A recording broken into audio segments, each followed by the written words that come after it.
Old days, before the tiebreak, tennis matches often stretch into an indeterminate future, with no clear end in sight as players must win by 2 games in every set. This open-ended format frequently leads to marathon encounters, draining the physical and mental reserves of athletes and testing the patience of spectators in equal measure. The sheer unpredictability of match length creates logistical nightmares for tournament organizers, impacting television scheduling and venue availability. The most infamous example of this endurance contest unfolds at the 1969 Wimbledon semifinal, where Pancho Gonzalez and Charlie Pasarell engage in a monumental struggle that lasts for 5 hours and 12 minutes. Their match extends to an astonishing 112 games, pushing both competitors to their absolute limits and serving as a stark illustration of the format's inherent flaws. This epic battle underscores the growing need for a mechanism to ensure a more definitive conclusion to individual sets and, by extension, entire matches. Van Alen. In this environment of protracted matches, James Van Alen, then president of the Newport Casino and an avid tennis enthusiast, champions a radical solution. He develops what he terms the sudden death tiebreak concept, a scoring innovation designed to impose a swift and decisive end to extended sets. Van Alen's primary objective is to shorten the excessively lengthy matches that plague the sport, thereby improving its appeal to a broader audience and streamlining tournament operations. Van Alen first tests his revolutionary concept at the Newport Casino Invitational in 1965, introducing a specific scoring system where players compete for a fixed number of points. This experimental application demonstrates the potential of the tiebreak to reduce match time significantly, offering a glimpse into a future where tennis matches conclude with a predictable time frame. His innovative thinking sets the stage for a fundamental shift in how tennis matches are decided, moving the sport toward a more dynamic structure. The success of these early trials soon captures the attention of major tennis bodies, leading to its consideration for broader implementation. Early adoption. The United States Open makes history in 1970 by becoming the first Grand Slam tournament to officially adopt the tiebreak, integrating a 5-point version into its format. This pioneering move signals a willingness to embrace change within the traditionally conservative sport, driven by the desire to increase efficiency and maintain spectator interest. Despite initial skepticism from many traditionalists who view the tiebreak as an affront to tennis's classic ethos, its practical benefits quickly become evident. The immediate effect of the tiebreak's introduction is a significant reduction in match duration, resolving the problem of unpredictable scheduling that plagued tournaments for decades. Players now face a clear endpoint for each set, allowing for better strategic planning and reducing the physical toll of excessively long contests. This successful early adoption at the US Open provides compelling evidence for the tiebreak's viability, prompting other major tournaments to consider similar rule modifications. Wimbledons Stance. Meanwhile, Wimbledon, the sport's most hallowed ground, initially resists the widespread adoption of the tiebreak, prioritizing its deep-rooted traditions and the allure of potentially endless matches.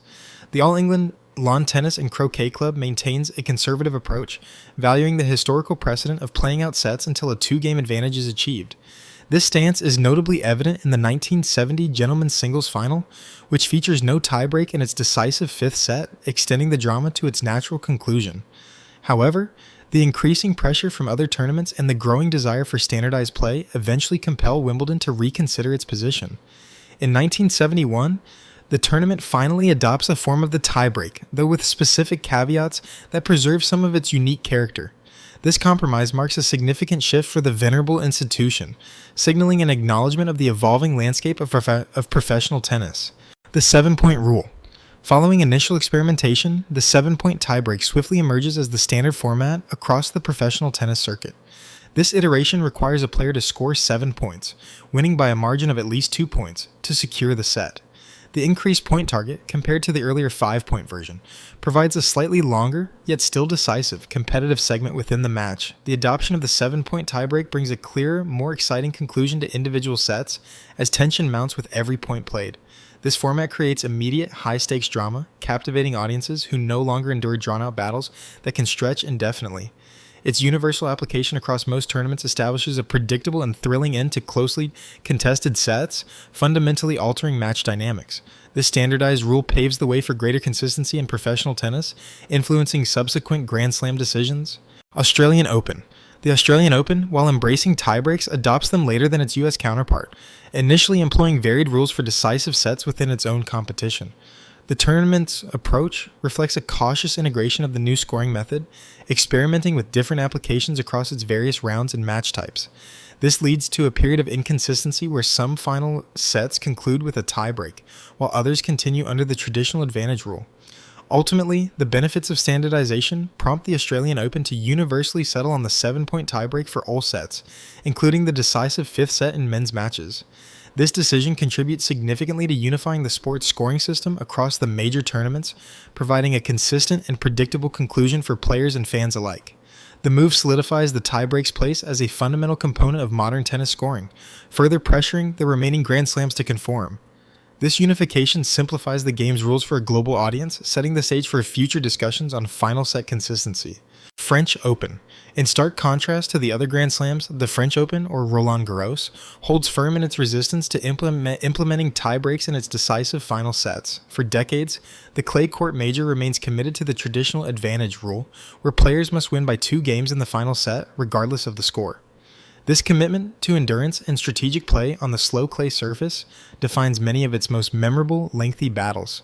Indeed, the tournament's history is replete with marathon matches, particularly those involving clay court specialists like Rafael Nadal, who frequently navigates prolonged final sets without the aid of a tiebreak. These extended contests, while celebrated for their epic quality, often push athletes to their physical breaking points and alleviate broadcast schedules.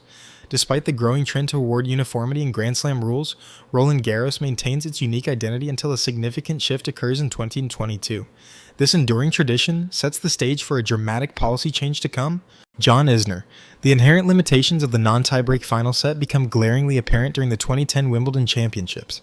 When John Isner and Nicolas Mahut engage in a match of unprecedented length, their first-round encounter spans 3 days, totaling an astonishing 11 hours and 5 minutes of play, shattering all previous records for match duration.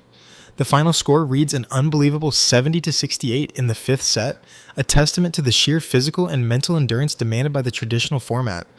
This epic contest, while captivating audiences worldwide, also highlights the extreme physical toll on the athletes and the logistical chaos it creates for the tournament schedule.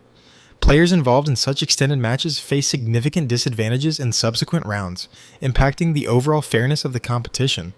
The Isner-Mahut Marathon serves as a powerful catalyst for renewed discussions regarding the necessity of a unified final set tiebreak rule across all Grand Slams. This extraordinary event makes a compelling case for regulatory reform within professional tennis. Rule change comes. The mounting pressure for uniformity among the Grand Slams intensifies significantly after the Isner-Mahut match, driving a renewed push for consistent rules regarding final sets. Player welfare emerges as a paramount concern as the prolonged physical demands of endless matches pose serious health risks and diminish competitive fairness in subsequent rounds. Tournaments and player associations increasingly advocate for changes to mitigate these extreme conditions. Furthermore, fan engagement data indicates a clear preference for definitive match endings, as unpredictable durations complicate viewing experiences and broadcast planning. The desire for a clear, exciting conclusion to every match, rather than a potentially endless grind, weighs heavily on decision makers. Therefore, a consensus begins to form among the sport's governing bodies to address these multifaceted issues, culminating in a historic move towards a unified final set rule. This collective drive for modernization ushers in a new era for Grand Slam tennis. Unified tiebreak. In a landmark decision effective from 2022, all 4 Grand Slams finally unify their final set scoring, adopting a super tiebreak format.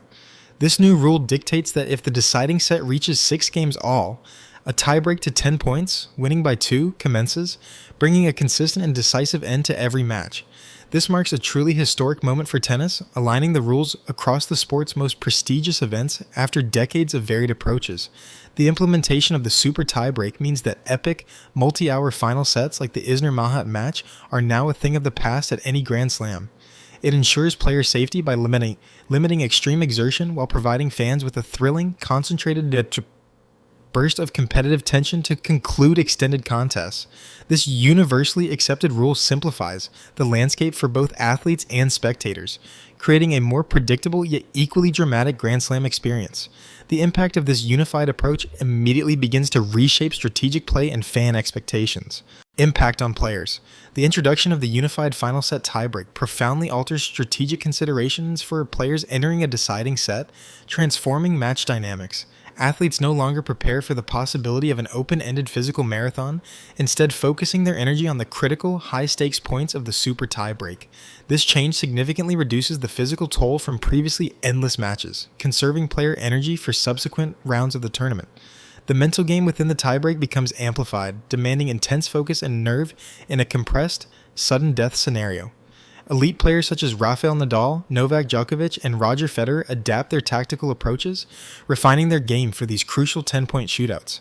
This adaptation underscores the shift from pure endurance to a blend of stamina and acute mental fortitude, shaping how modern champions approach the decisive moments of a match. The new rule encourages a more explosive style of play during the final stretch. Fan experience. The adoption of the unified tiebreak system fundamentally enhances the fan experience, primarily by delivering more predictable match durations.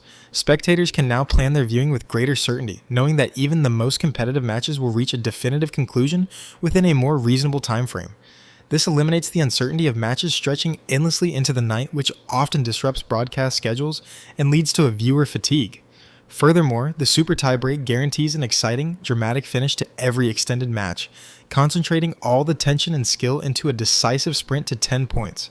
This high-stakes conclusion provides a thrilling spectacle, replacing the potential for a slow, drawn-out grind with a rapid-fire display of pressure tennis. The unified rule delivers a consistently engaging and satisfying viewing experience, elevating the sport's appeal to a global audience. This improved fan experience directly contributes to the continued growth and popularity of professional tennis. Future of tiebreaks. With the final set tiebreak now cemented across all Grand Slams, discussions inevitably turn to the potential for further rule evolution within tennis. While the traditional core of the game remains largely untouched, exhibition events and some smaller tournaments explore even faster formats, such as no-ad scoring or shorter tiebreaks, aiming for even greater brevity. These experiments track audience reception and evaluate their impact on strategic play, but no consensus for broader adoption yet exists. Tiebreaks in their various forms have undeniably become an integral and indispensable part of modern tennis, resolving the historical dilemma of interminable matches. Their presence ensures both player welfare and a predictable, exciting spectacle for fans worldwide. Therefore, while minor adjustments or experimental formats may emerge, the fundamental role of the tiebreak in providing definitive conclusions to sets and matches appears firmly established as the game continues to move forward. This ongoing evolution ensures tennis remains a dynamic and globally appealing sport. If you enjoyed this, I'm going to be posting a lot here. I would greatly appreciate it if you could like and subscribe for video. Thanks for watching.